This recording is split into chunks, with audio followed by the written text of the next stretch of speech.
Hello friends, ఇవాళ మేము ఏం చేయబోతున్నాం అంటే కింద చూడండి. హలో ఫ్రెండ్స్, ఎట్లున్నాడు? బాగున్నాడా? సరే కానీ మా కింద చూడండి.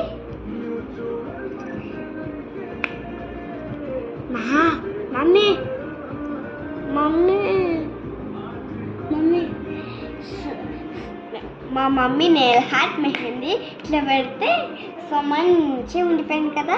సో కాళ్ళకి కూడా చూసేద్దామా అక్కమ్మ.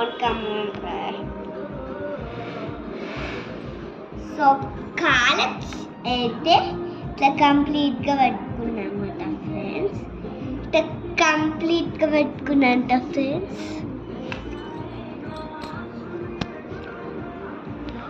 ఇది నా లుక్ అయితే మంచి హ్యాపీగా ఇన్ఫోస్లో ఇంత మంచిగా ఉండదు.